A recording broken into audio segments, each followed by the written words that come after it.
Hello, नमस्कार। कैसे हैं आप सब? ये मेरी तीसरी वीडियो है दोस्तों ऑन ब्रेस्ट फीडिंग, छाती के का जो दूध हम बच्चों को देते हैं उस पर। तो इसमें पहली चीज़ मैं ये डिस्कस करना चाहती हूँ कि मैं किस हिसाब से आपको चीज़ें बताऊँगी।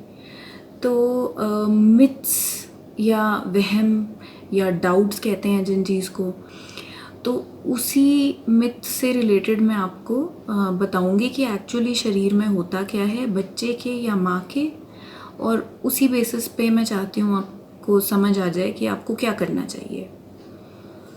तो दोस्तों, जो पहली मिथ वो क्या है? वो है ये कि एक्चुअली बच्चे को छाती का दूध देना ज़रूरी क्यों है। ये है पहली myth. Natural milk, breast milk ज़्यादा अच्छा है या फॉर्मूला मिल्क? तो दोस्तों, एक चीज़ तो हम सब जानते हैं कि आपको नेचुरल चीज़ें ज़्यादा पसंद आती हैं या आर्टिफिशियल। जैसे मान लीजिए आपको असल में शाहरुख खान देखना पसंद है या मैडम टू सॉर्ड्स में जाकर शाहरुख खान का स्टैचू देखना पसंद है। आपको सुंदर सी लेक अच्छी लगेगी, श्रीनगर की डल लेक, या आपको आर्टिफिशियल लेक अच्छी लगेगी कहीं की जो पानी इकट्ठा करके बना दी गई है एंटरटेनमेंट के लिए। तो ऐसे ही उदाहरण के साथ रिलेटेड है ये चीज़ कि जो चीज़ कुदरत ने, नेचर ने बनाई है वो बेस्ट होती है, और वही चीज़ माँ के दूध पर भी एप्लीकेबल है।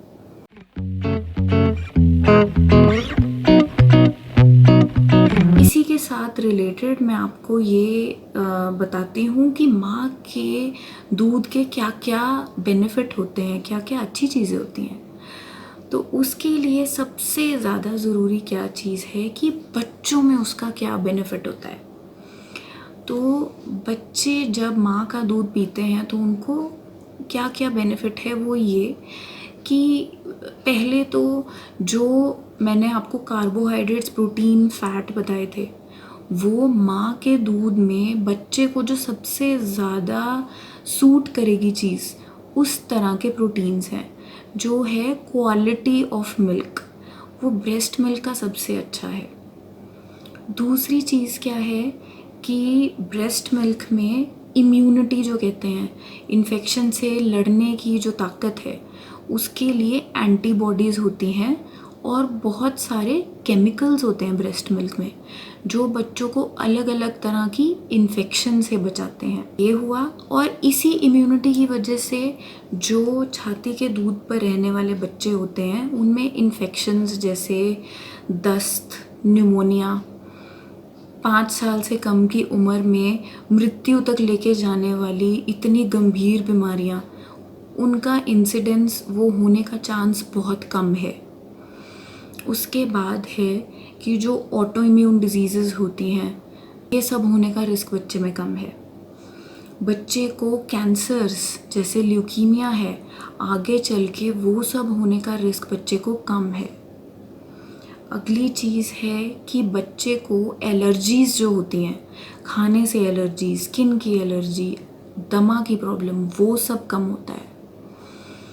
उसके अगली चीज़ है कि जो डेवलपमेंट के लिए ज़रूरी है वो ये है कि जो बच्चे की आँखें और जो बच्चे का दिमाग है उसको बनाने के लिए अलग अलग तरह के बहुत सारे केमिकल्स हैं या अमाइनो एसिड्स हैं जिनसे प्रोटीन्स बनते हैं। ये सब चीज़ें बहुत अच्छी क्वांटिटी में ब्रेस्ट मिल्क में हैं, और इन सब चीज़ों को लेकर किसी भी डब्बे वाली फीड में डालना नामुमकिन के जैसा है। ठीक है, जैसे ओमेगा 3 फैटी एसिड्स कई लोग जानते होंगे, जिन्हें ब्रेन फूड भी कहते हैं, जो फिशेस में मिलता है, वो चीज़ अपने आप से छाती के दूध में पहले से ही मौजूद है, उसे हमको बाहर से डालने की कोई ज़रूरत नहीं है। तो ये हैं जो बच्चे को होने वाले फ़ायदे हैं। इकोनॉमिक बेनिफिट, पैसों के हिसाब से ये दूध क्यों अच्छा है? तो देखिए, वो डब्बे वाला दूध जो है वो काफ़ी महंगा पड़ता है। जैसे जैसे बच्चा बड़ा होता है, 6 महीने होने तक ये चीज़ काफ़ी प्रॉब्लम क्रिएट करती है मिडिल क्लास और लोअर मिडिल। तीसरी जो चीज़ है कि बच्चे की जो माँ है, जो मदर है, उसको क्या क्या फ़ायदे हैं। तो जैसे ही बच्चा पैदा होता है, जो मदर को रक्त बह रहा होता है, ब्लीडिंग हो रही होती है, वो जल्दी बंद होती है अगर हम ब्रेस्ट फीड करते हैं बच्चे को। दूसरी चीज़ है, उसको ब्रेस्ट और ओवरी का कैंसर होने के बहुत कम चांसेस हैं। तीसरी चीज़ है कि दोस्तों, एक बच्चे के बाद दूसरा बच्चा होने के बीच में जो मिनिमम टाइम रहना चाहिए वो 2 साल है, जिससे बच्चे की सेहत भी अच्छी हो, माँ की सेहत पे भी कोई असर ना पड़े। तो ये जो 2 साल हैं जिसमें आप चाहते हैं कि आप दोबारा गर्भवती ना हो, वो चीज़ अगर आप छाती का दूध देते रहते हैं तो अपने आप से कॉन्ट्रासेप्शन हो जाता है, मतलब ये निरोध का काम भी करता है। देखिए, दूध जो माँ का है उसके कुछ और बेनिफिट्स क्या होते हैं कि मदर और बच्चे की बहुत अच्छी बॉन्डिंग हो जाती है। ठीक है, अगर जब कोई नई माँ अपने बच्चे के साथ उसको दूध देती है, फिर उसके साथ सोती है, वहीं पर अपने आप डकार दिलवाती है, तो वो एक अलग तरह की बॉन्डिंग हो जाती है। दूसरी चीज़ क्या है कि फार्मूला फीड में आप कभी ये नहीं समझ पाएंगे कि बच्चे को अब 30 ml देना है, 40 ml देना है। उसमें कभी कभी हो सकता है आप ज़्यादा दूध दे दें, बच्चा उल्टी कर दे। कभी कभी हो सकता है कि आप कम दूध दें, आपको ना समझ आ पाए।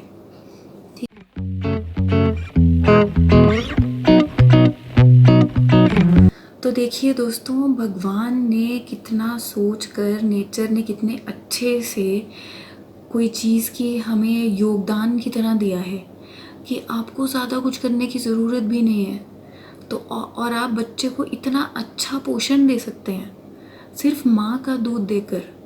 तो प्लीज़ प्लीज़ प्लीज़ इन जो फ़ायदे हैं इनको कुछ क्रेडिबिलिटी दीजिए, इन्हें आप मानिए, इन्हें अपने आसपास के लोगों को भी बताइए, तो होगा हमारे देश का ब्राइट फ्यूचर, हमारे देश के होशियार बच्चे। ये सब ज़्यादा दूर नहीं रहेगा। तो इसी के साथ हम दूसरी मिथ की बात करते हैं। दूसरी मिथ क्या है? ये दोनों चीज़ें कनेक्टेड हैं।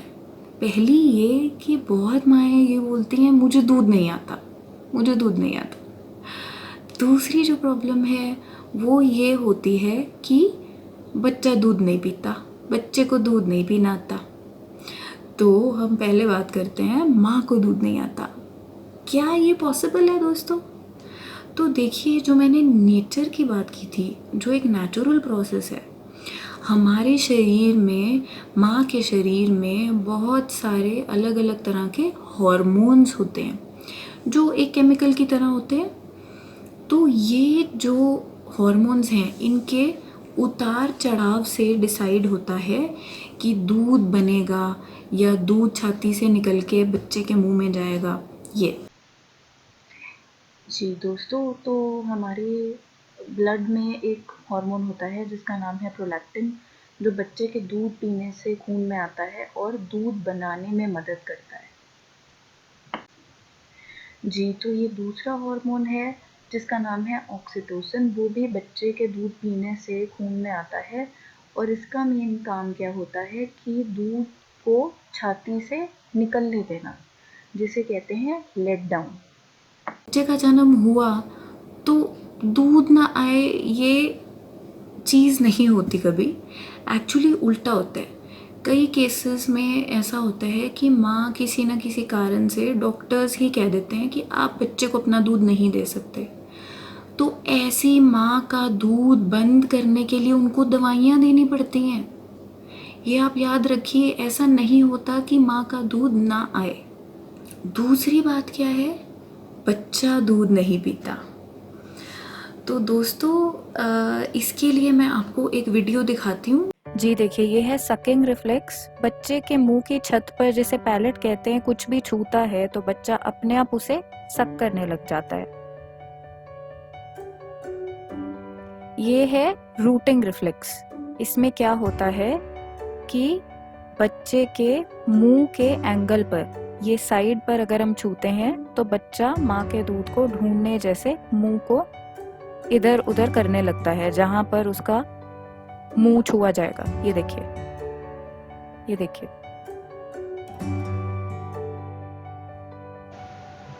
तो देखिए, सीधी सी बात है, बच्चों को कुछ सिखाने की जरूरत नहीं है।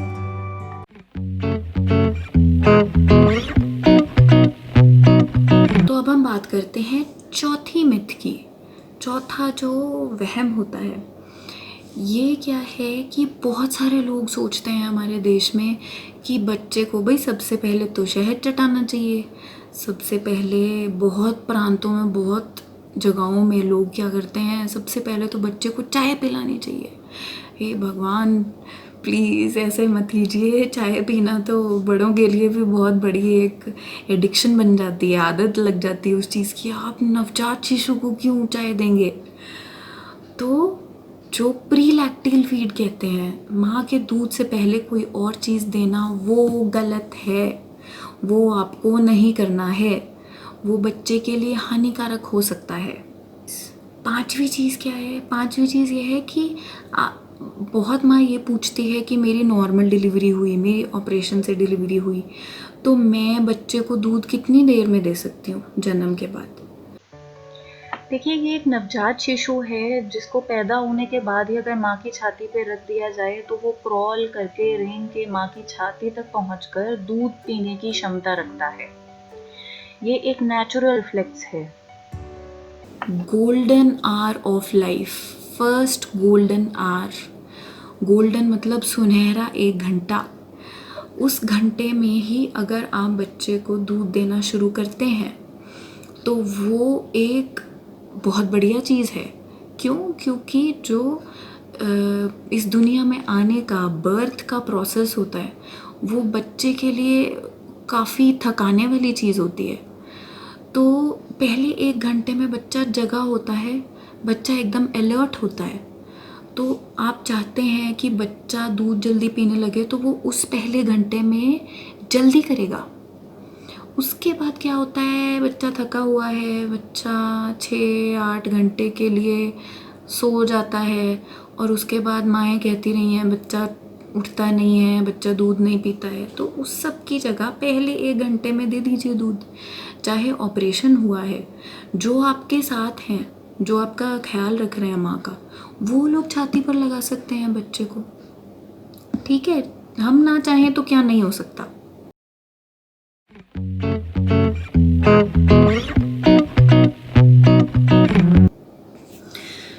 तो दोस्तों, जो माँ का दूध है उसके आने पर, मतलब दूध कई केसेस में एक्चुअली थोड़ा कम बनता है। ऐसा नहीं होता कि बिल्कुल नहीं होता, ये चीज़ तो नहीं होती।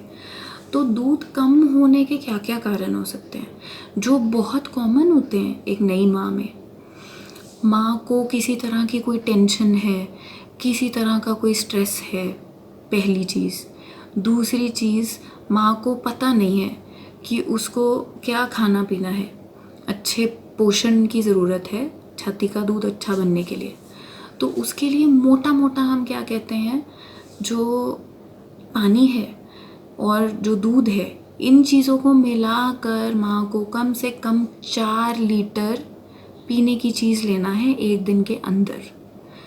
उसके अलावा दूसरी मोटी चीज़ क्या है, हम 3 मेन खाना खाते हैं, नाश्ता, दोपहर का खाना, रात का खाना। तो आप 3 की बजाय 4 बार खाना खाएंगे, 4 बार। ये मोटी मोटी चीज़ है, ठीक है। और अगली चीज़ क्या है कि आप समझिए सीक्वेंस क्या है। बच्चा दूध पीता है, बच्चे के दूध पीने से दूध बनता भी है और दूध छाती से निकलता भी है। तो जब तक आप ये पहली चीज़ नहीं करेंगे कि बच्चे को आप छाती से दूध पीने का चांस ही नहीं दे रहे, ये बोल बोल के कि दूध नहीं आता, दूध नहीं आता, तो दूध नहीं आएगा। आप उसको ठीक करने के लिए कुछ नहीं कर रहे हैं। बच्चे को छाती पे लगाइए, चाहे आपको लगता है दूध कम है, चाहे प्रॉब्लम है कोई और, डिस्कस कीजिए डॉक्टर से, पर बच्चे को छाती पर लगाइए। उसी से आगे दूध बनेगा और दूध छाती से निकलेगा।